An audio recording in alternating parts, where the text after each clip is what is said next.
여러분 안녕하세요. 작가님 오랜만에 안녕하세요. 뵙습니다. 이베리아 반도, 우리가 이베리아 반도라고 그러죠. 그건 포르투갈과 스페인이 있는 그곳의 지리 형세를 한번 보죠. 똑같아요. 오른쪽 구글로 쓰거든요.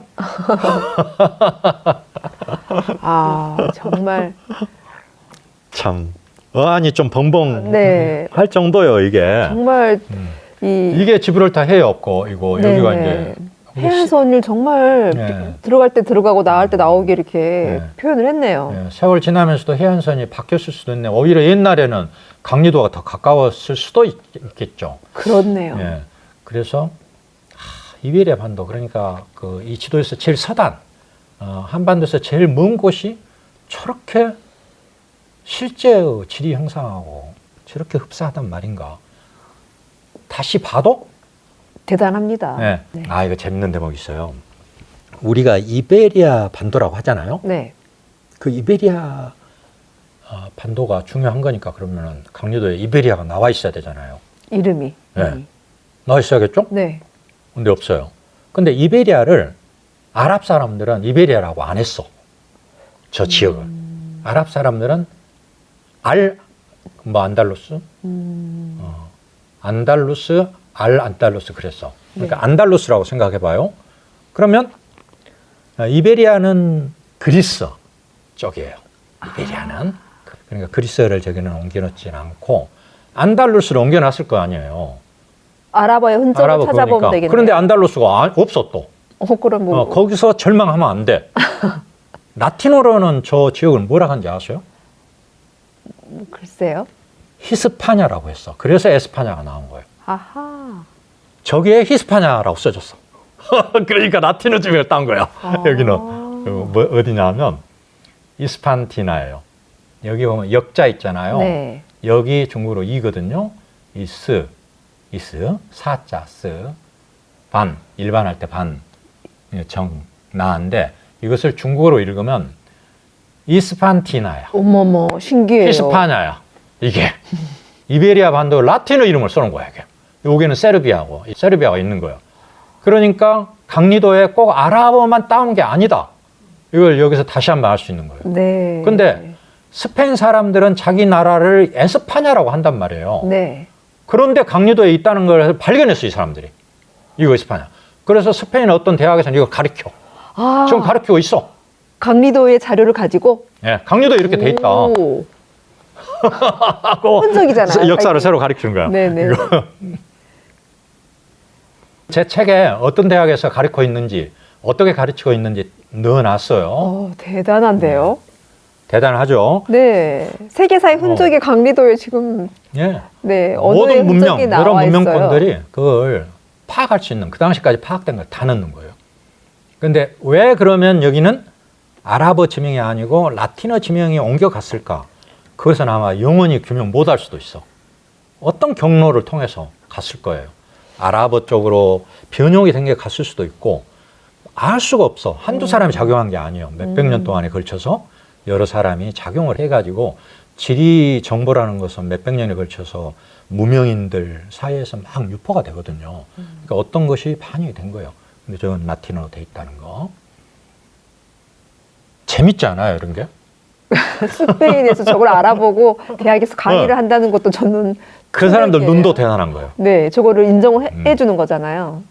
그 눈이 밝은 거죠. 연구를 그렇죠. 많이 하면. 스페인에서 나온 어떤 지도첩에는 발견의 지도첩에 표지에 강리도가 나와 있더라니까요. 와. 자기들이 지리상의 대발견의 주역인데 그 사람들이 그 지리상의 발견의 역사를 담은 그 지도 아틀라스를 하면서 표지에 강리도를 해놨어. 조선의 강리도를 인정을 한다는 거잖아요. 인정 정도 가지고는 안 되고. 그러니까.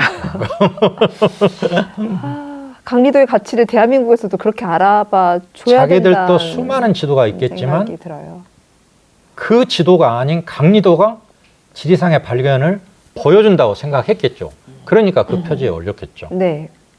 이제는 지브롤타로 넘어가 볼까요? 네네. 지브롤타 해협은 매우 중요하죠. 네. 지중해에서 대서양으로 갈 때의 관문, 또 대서양에서 지중해로 들어갈 때의 관문이니까 그렇게 중요한 것이 강리도에 안 나와 있다면 이상하겠죠? 네네. 지리 공부 좀 해볼까요? 네. 지브롤타 그러는데 실제로는 여기 지브롤타. 아. 그리고 언젠가 포르투갈에 세우타 점령했다고 그랬죠. 하루 네. 만에. 아, 저기가 그 세우타가 바로 세우타하고. 지브롤타하고 대안이에요. 이게 마주보고. 여기는 참 희한하게 생겼잖아요. 옛날에 꼭 붙어 있을 것만 같잖아요. 이게. 네네. 옛날에 붙어 있었다고 그 오랫동안 생각했어요. 이게 두 개가.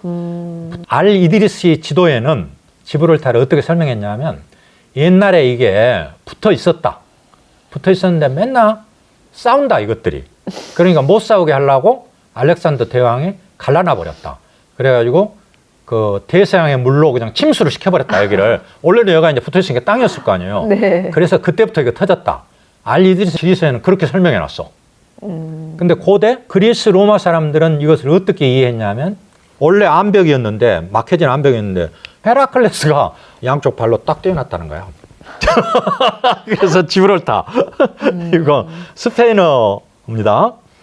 근데 아랍어에서 유래했어요 이게. 그러면 아랍어에서 유래했으면 더구나 강조도에 있어야 되는 거예요. 네. 아랍어에서 자발 타리크. 근데 다르산 우리가 공부할 때 자발 혹시 기억나세요? 자발 또 나올 것이다 강리도에. 산이다. 자발이라고 나오면 무조건 산이다. 그때 이야기하셨어요. 그거죠. 네. 여기에 자발이 있는 거야. 여기에 아랍에서 유래했는데 자발 타리크에서 유래한 거예요. 그러면 해석해봐요. 자발은 산이니까 타리크 산이잖아요. 네. 그러면 이제 자발 산이니까 이것은 이제 알았단 말이에요. 타리크를 우리가 모르잖아요 지금. 네. 그러니까 타리크 이제 알아보자고. 왜 타리크가 붙였는지. 거기서 지브롤타가 나왔다 하니까. 타리크는 711년 4월 30일에 711년 4월 30일에 북아프리카에서 지브랄타를 건너가지고 점령을 시작한 장군이야. 711년 4월 30일. 그래서 이베리아 반도가 그때부터 아랍 무슬림권이 된 거예요. 이 타리크가 베르베르족인데 무슬림이었어. 그리고 그 당시 베르베르족들이 거의 다 무슬림화 됐어. 네. 어떻게 보면 용병 대장이라고 할 수 있을까? 그래서 711년부터 그러니까 마지막 아랍 이슬람 왕국이 그라나다 왕국인데 그게 기독교권에 점령당한 게 1492년이에요. 그래서 타리크가 점령한 711년부터 완전히 축출된 1492년까지 이슬람화 돼 있었던 거예요.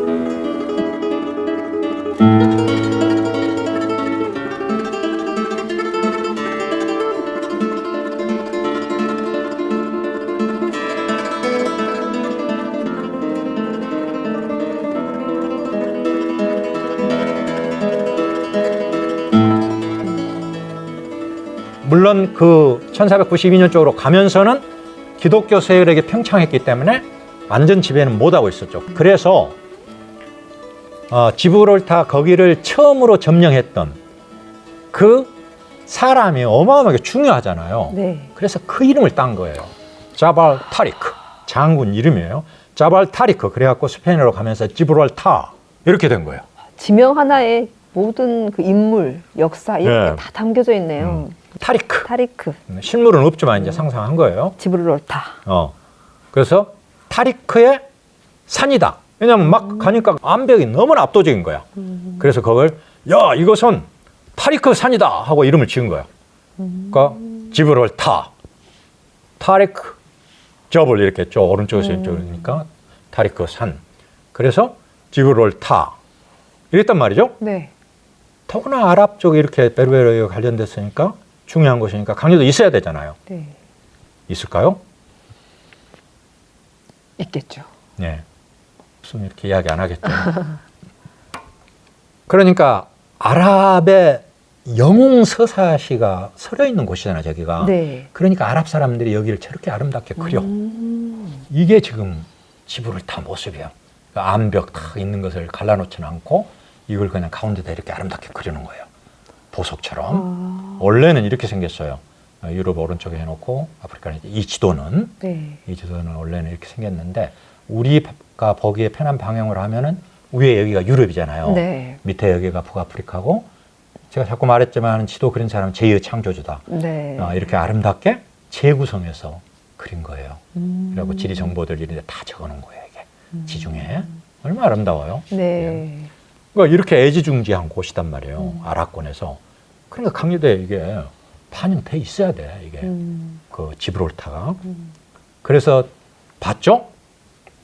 봤더니 지브롤타하고 아주 비슷한데 저블리파한 거야 이게. 예?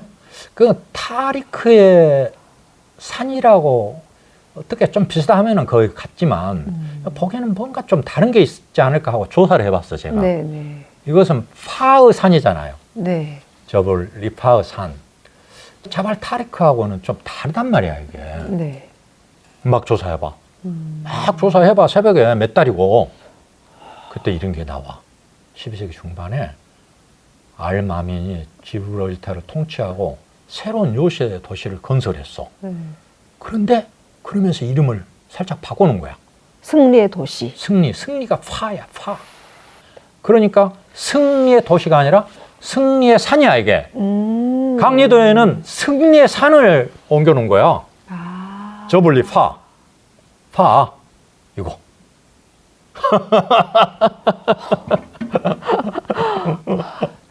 업데이트에 대한 정보가 들어있는 거야, 이게. 업데이트 정보를 우리 작가님이 저걸 저렇게 발견을 해내셨네요. 그 타리크 역사는 8세기잖아요. 네. 근데 벌써 12세기 중반이니까 강리도에 업데이트돼 있는 지브롤타 지명이 들어있는 거야, 이게.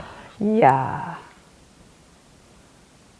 참 재밌죠? 네네.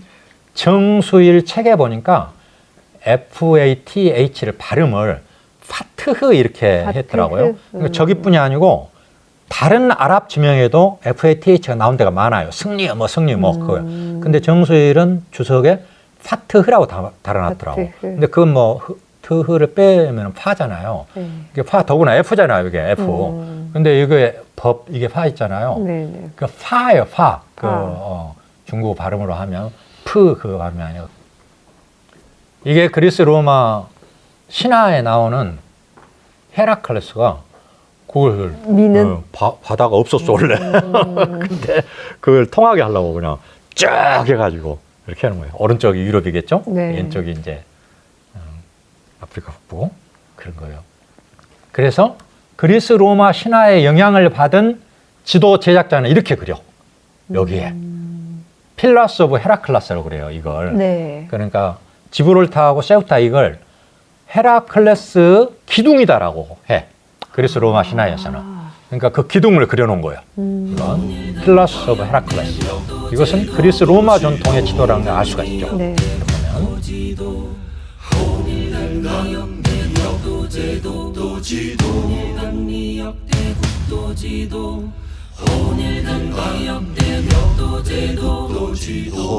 홍일강리 역대 국도지도